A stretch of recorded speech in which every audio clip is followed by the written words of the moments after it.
Uh, Sean is a very serious young man who is afflicted with a alien device which turns him into an armor-clad superhero. Basically, what happens in this film is he goes on a quest for his destiny, and Steve and I worked it out so that he's not your average superhero. He's not, standing up bold and happy and ready to save the world. He's basically a tortured kid who wants to find out what he's become. Well, actually, it wasn't that difficult. The suits, I really had one big scene that I had to do. Most of the time it was the Guyver, so the stunt people were in the Guyver suit, and I didn't have to do it.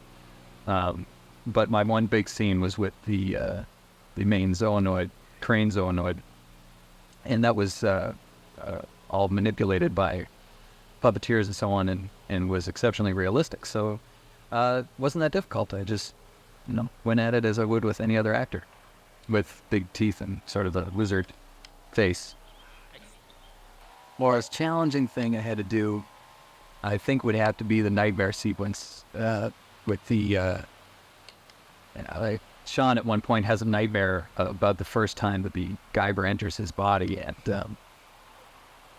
and Steve Wang and his band of torturers strapped me into a sort of a box and tied me in the same position for about 3 hours and covered me with, I believe it's called methicil, which is some sort of food additive or something. Dumped all that sort of slime over me and then tied the Guyver pieces to me. And then after about 2 hours asked me to start screaming, which was fortuitous because I had already started. So, but I think that was the most taxing. The most fun? Just the whole thing. I always, all my life, I always wanted to play a superhero, and I don't know why. It's just one of those things. Growing up, I read a lot of comics and so on, and this is just something I always wanted to do, and sort of like my dream coming true, right? Well, my odds. My message for the Guyver fans is just, I hope this lives up to the expectations of Yoshiki Takaya and all the people that have come to love the Guyver worldwide.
I am very skeptical about Sean Barker because of things that have happened in the past, and I am not going to let anything or anybody interfere with the research that we're doing this time. And so as soon as I come across somebody who is snooping around and asking about what's going on with our research, I'm very defensive.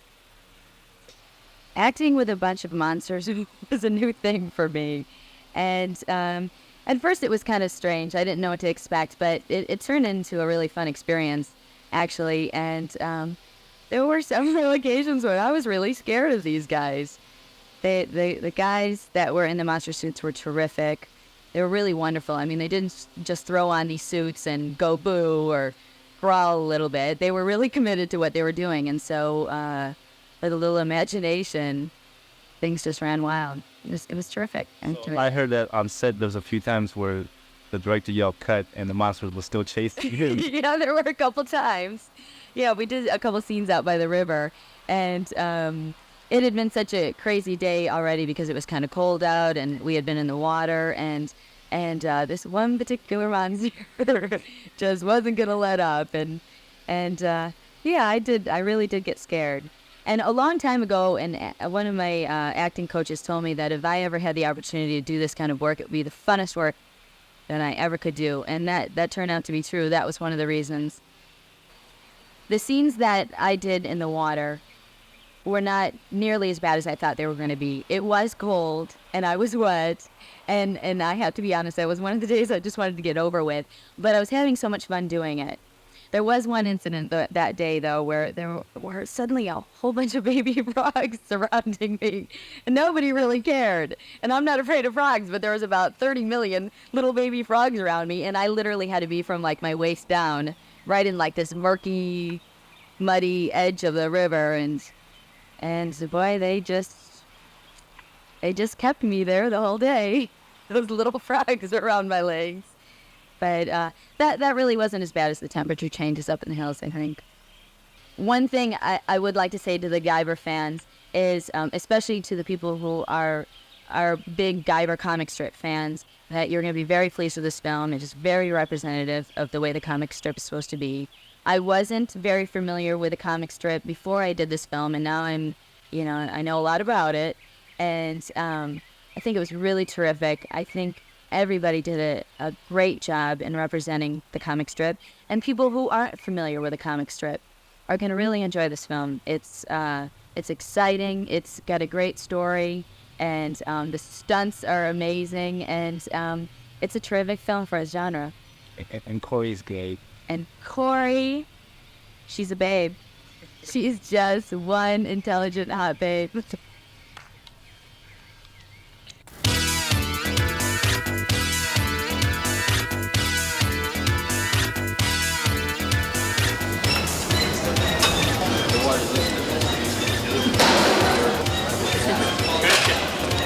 Mikey, let's see it. Okay, you're not gonna cut that. Look at it. Speed. And action! Good. Cut. Okay, so it's a quick pickup on the part, the last part. You go. Just go out like you're going to attack. Once you get close, just go out like you're going to attack. Don't do. And action! Whip when that goes, go die. And 1, 2, pose. Going.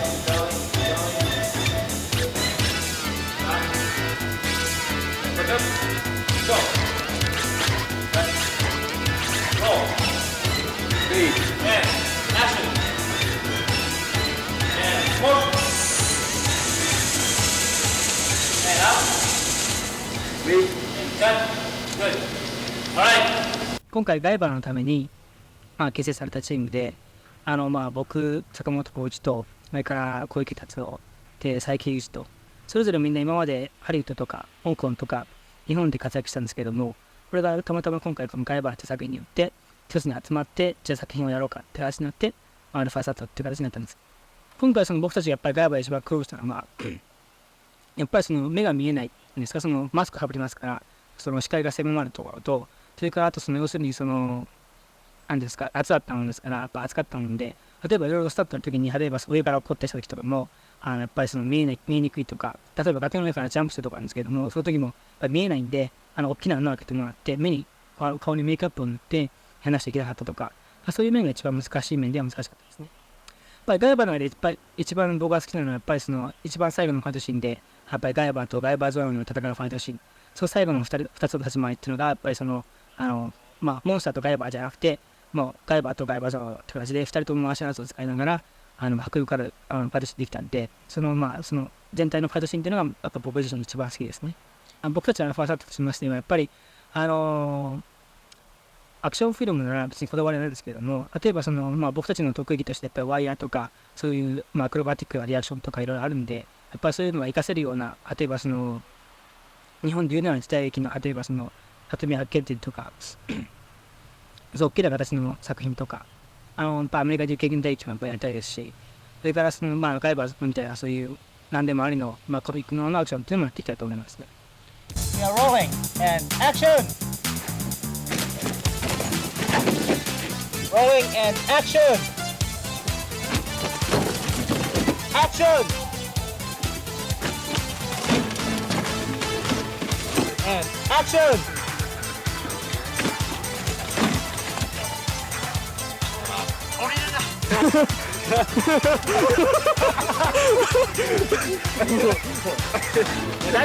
Grab my arm. That's what it is. It looks good though. It's a great shot. Action.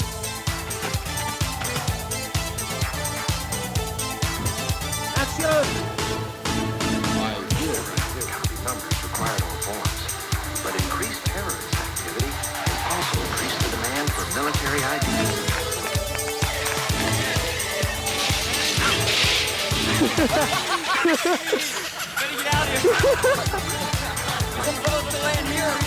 That looks fine. Wait, get the camera.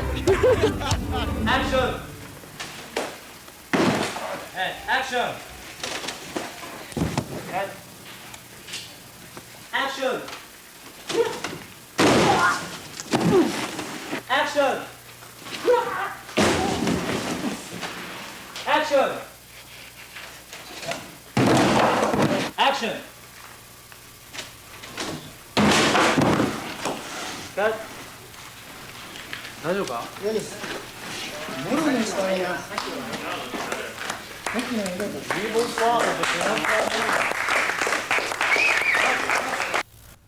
？Well, when I read the comic of the Guyver, one thing I realized is that we couldn't do the story that's in the comic book for the money that we had, since we did the film for a very low budget. And so what we ended up doing was, since the first Guyver movie left off with sort of really vague future for Sean Barker, I decided that fans probably want to know more about what this character would go through. And so what I decided was, when I was thinking up the story, I figured that the most logical progression was for the character to actually try to find his destiny, sort of find himself. Who is he? Why is he this Guyver if there is a destiny for him?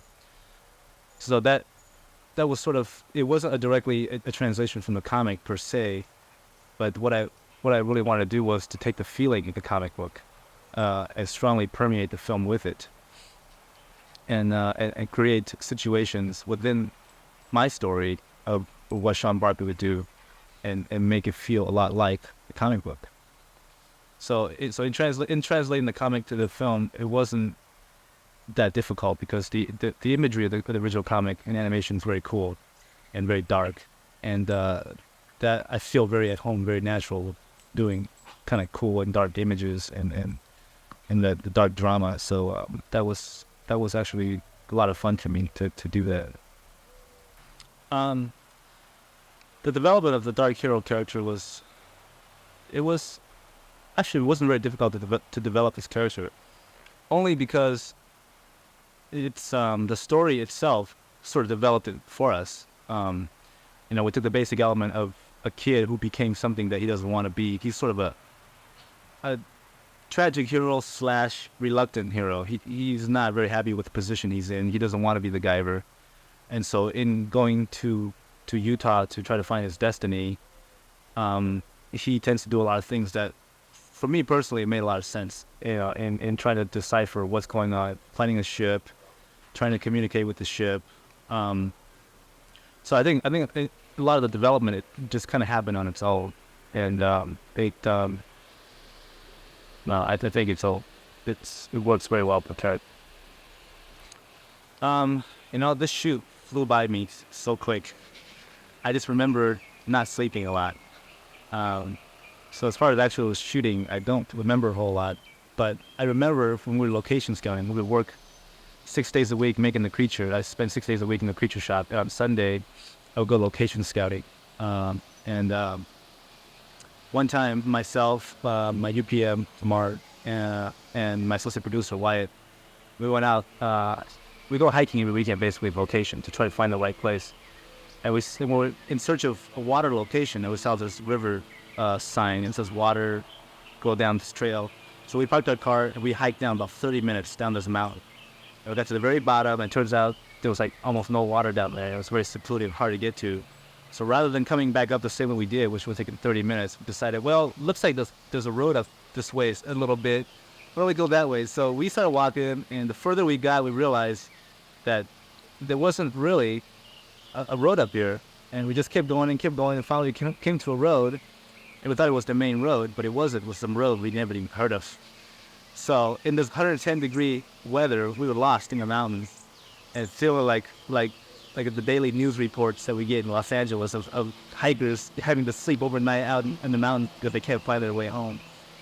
So that got a little hairy. It got a little scary at times, but we eventually found our way, and we learned not to do that again. The most difficult thing on the film was producing and directing at the same time. That was the most difficult. I mean, as a director, you're constantly, your mind never sleeps. You go home and you sleep and you dream you're on set. Your mind is constantly never rests.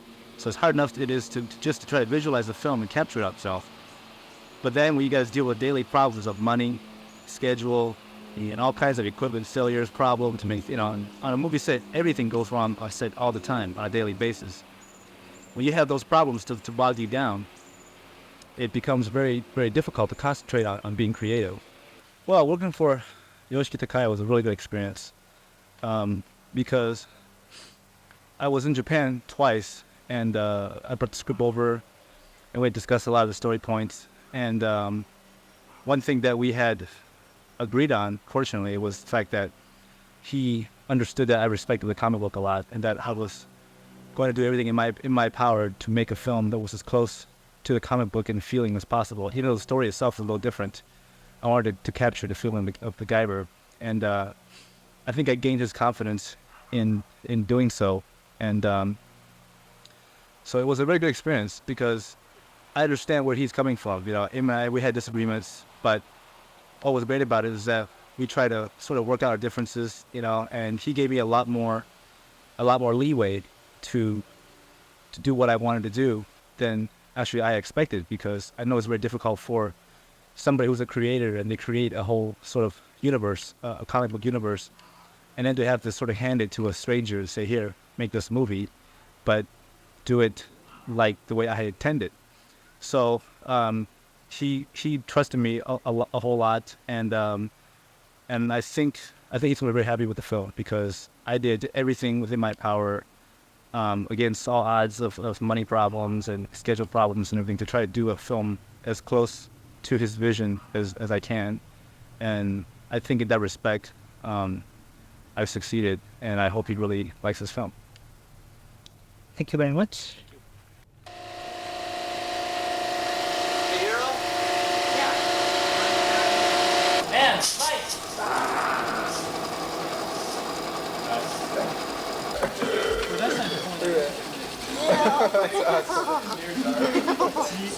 Your feet and Okay, ready? You guys ready? Ready? Let's shoot. Ready. All right,